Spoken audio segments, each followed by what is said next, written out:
ठीक आहे. आता आपण याचा सविस्तर उलगडा करूया. काय वाटेल जर कोणी असं म्हटलं की भारताच्या इतिहासातल्या सर्वात लोकप्रिय आणि पराक्रमी राजाला, ज्याच्या नावाचा आज प्रत्येक राजकीय व्यासपीठावर जयघोष केला जातो, त्यांना त्यांच्याच काळातल्या सनातनी व्यवस्थेने खूप कडाडून विरोध केला होता? हे विधानच मुळात खूप धक्कादायक वाटेल अनेकांना. म्हणजे आजच्या काळात हे पचवणं थोडं कठीण आहे. नक्कीच. पण आज आपण एका अशा पुस्तकाची पानं उलटणार आहोत ज्याने आपल्या इतिहासाच्या आकलनाला पूर्णपणे हादरा दिला. अवघ्या 110 पानांचे हे पुस्तक आहे, पण त्याचे पडसाद आजही उमटत आहेत. आणि ते पडसाद इतके तीव्र आहेत की त्यावर अजूनही वादविवाद सुरूच असतात. अगदी बरोबर.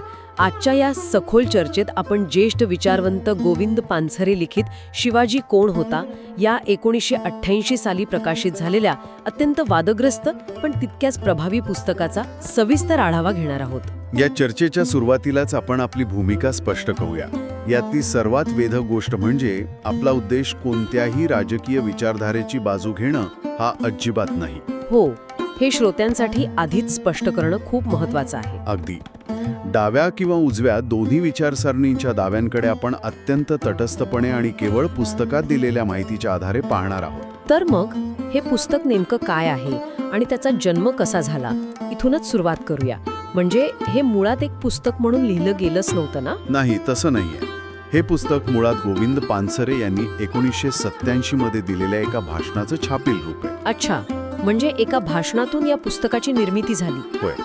आणि लेफ्टवर्ड बुक्सने प्रकाशित केलेल्या ह्या पुस्तकाच्या आजवर 2 लाखाहून अधिक प्रती विकल्या गेल्या आहेत. नुसतं एवढंच नाही तर इंग्रजी, हिंदी, उर्दूसह 8 भाषांमध्ये त्याचा अनुवाद झालाय. बापरे, 2 लाख प्रती म्हणजे एका ऐतिहासिक विश्लेषणासाठी खूप मोठा आकडा आहे. नक्कीच.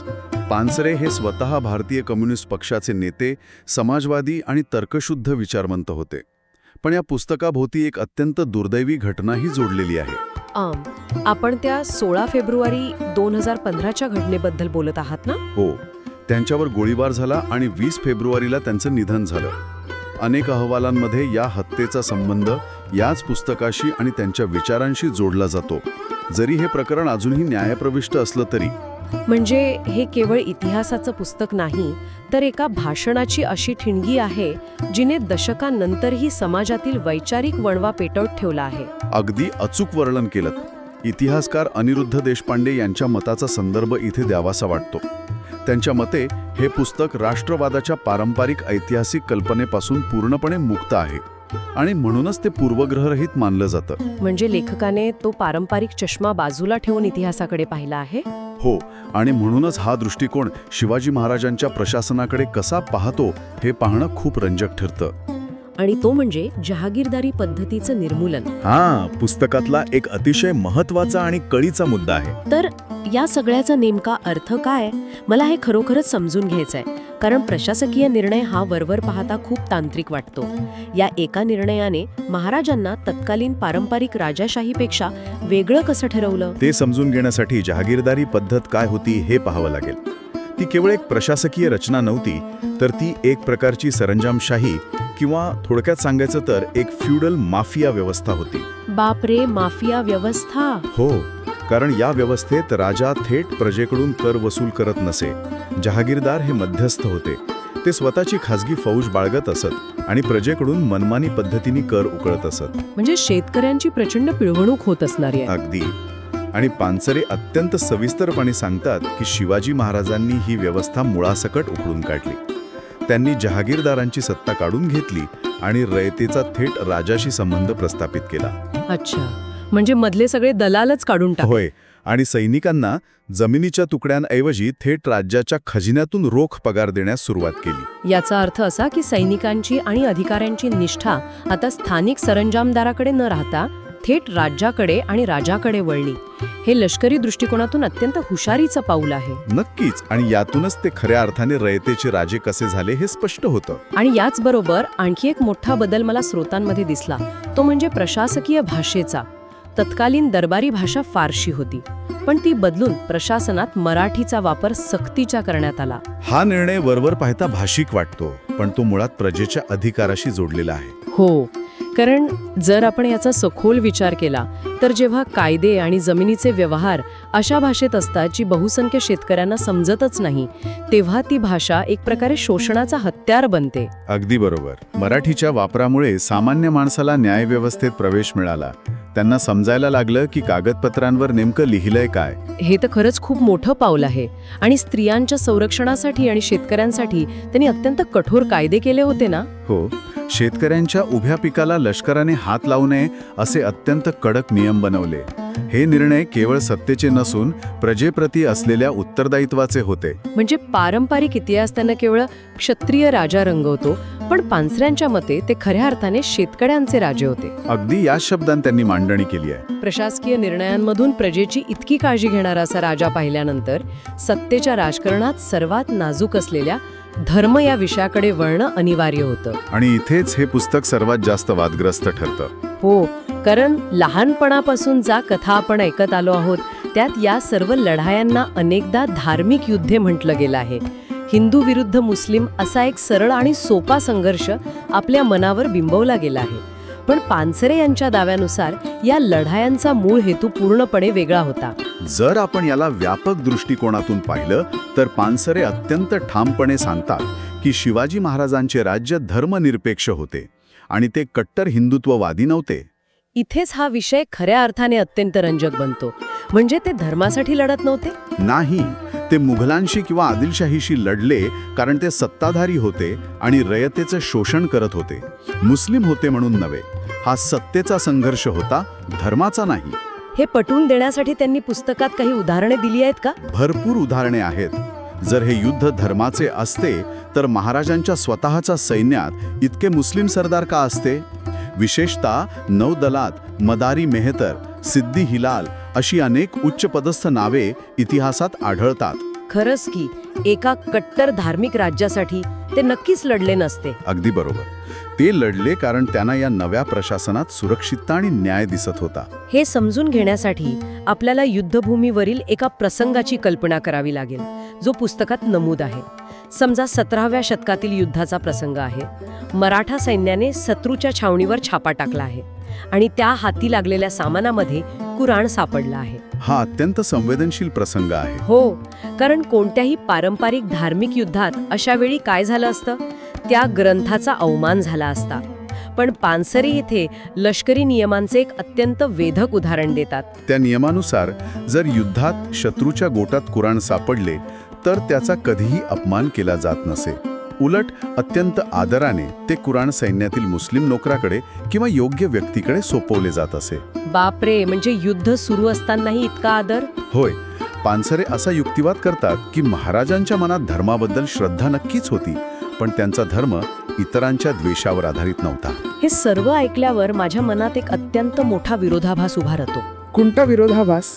जर ह्या राजाने शून्यातून इतकं मोठं स्वराज्य उभं केलं, सर्व प्रबळ सत्तांना धूळ चारली आणि प्रजेसाठी इतकं काम केलं, तर मग त्यांच्या स्वतःच्या राज्याभिषेकाला स्थानिक ब्राह्मणांनी कडाडून विरोध का केला? मला हे अजिबात समजत नाहीये.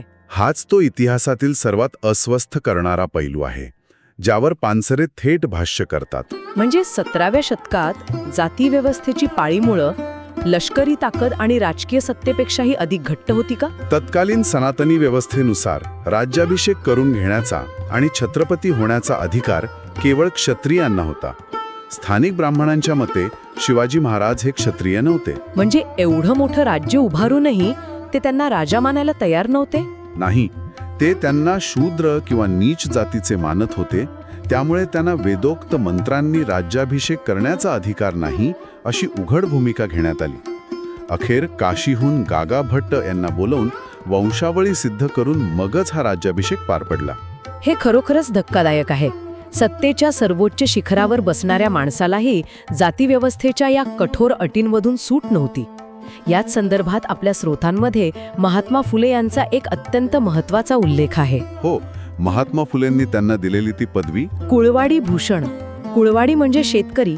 फुलेंनी त्यांना शेतकऱ्यांचा अलंकार असे संबोधले. या दोन्ही दृष्टिकोनांमधील तफावत खूप सूचक आहे. एकीकडे प्रस्थापित व्यवस्था त्यांना क्षत्रिय मानायला तयार नाही आणि दुसरीकडे समाजसुधारक त्यांना थेट तळागाळातील शेतकऱ्यांचे प्रतिनिधी मानतात. यातूनच मग इतिहासाच्या विकृतीकरणाचा तो गाभ्याचा प्रश्न उभा राहतो ना. यामुळे एक अत्यंत महत्त्वाचा प्रश्न उभा राहतो की इतिहासाचं विकृतीकरण का केलं जातं. पानसरेंचं उत्तर खूप स्पष्ट आहे. लोकांच्या श्रद्धेचा फायदा उचलण्यासाठी. मला तर हे एका आरशासारखं वाटतं. इतिहास हा एका आरशासारखा असतो, पण काही लोक सतत त्या आरशाचा आकार बदलत असतात, जेणेकरून त्यांना हवे असलेलेच प्रतिबिंब लोकांना दिसावे. ही तुलना अत्यंत समर्पक आहे. जेव्हा तुम्ही एखाद्या ऐतिहासिक महापुरुषाला देव बनवता, तेव्हा तुम्ही त्यांना प्रश्नांच्या पलीकडे नेऊन ठेवता. देव बनवल्यानंतर त्यांच्या मूळ धोरणांची चिकित्सा करण्याची गरजच उरत नाही. म्हणजे मग ते प्रशासकीय कायदे किंवा धर्मनिरपेक्ष लष्करी मूल्य यावर कोणी बोलतच नाही. केवळ त्यांच्या नावाचा वापर स्वतःचा राजकीय अजेंडा राबवण्यासाठी केला जातो. अगदी अचूक.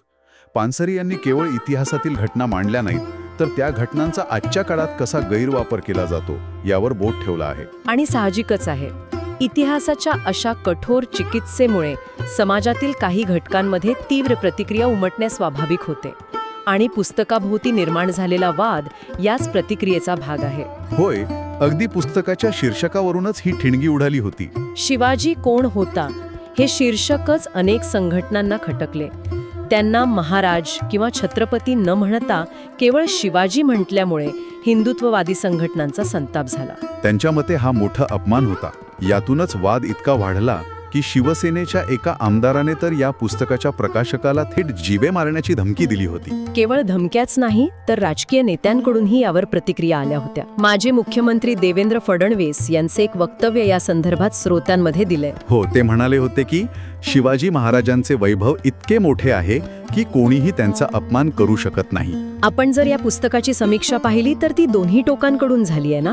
होय, दोन्ही बाजू मांडणं इथे गरजेचं आहे. काही विचारवंतांच्या मते हे पुस्तक तर्कशुद्ध आणि अत्यंत धाडसी आहे. ते महाराजांना रयतेचा राजा म्हणून प्रस्थापित करतं.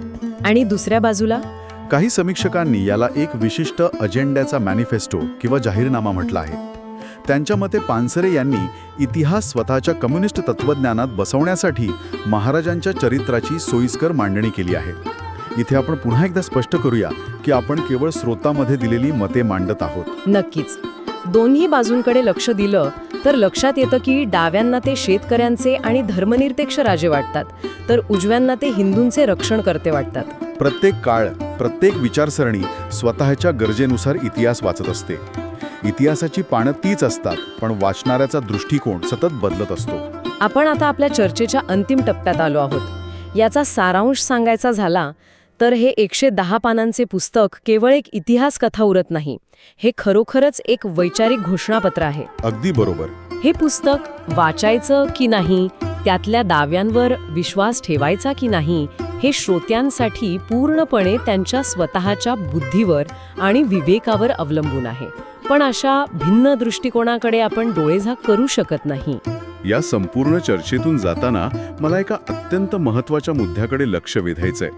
आपण पाहिलं की कशा प्रकारे महापुरुषांच्या ऐतिहासिक प्रतिमा आजच्या राजकीय सोयीनुसार सतत नव्याने रंगवल्या जात आहेत. हां, मग यातून आपल्याला काय बोध घेता येईल?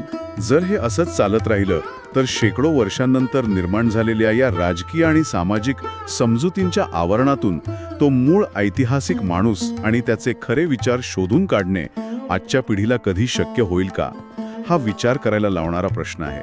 बापरे, हा खरोखरच अस्वस्थ करणारा प्रश्न आहे. जोपर्यंत आपण इतिहासाकडे उघड्या डोळ्यांनी पाहण्याचा प्रयत्न करत राहू, तोपर्यंत अशा वैचारिक ठिणग्या उडतच राहतील. याच विचार करायला लावणाऱ्या प्रश्नासोबत आपण आजची ही सखोल चर्चा इथेच थांबूया. नक्कीच. पुढील वेळी अशाच एका नव्या आणि रंजक विषयाचा सविस्तर आढावा घेण्यासाठी आपण पुन्हा भेटू. नमस्कार.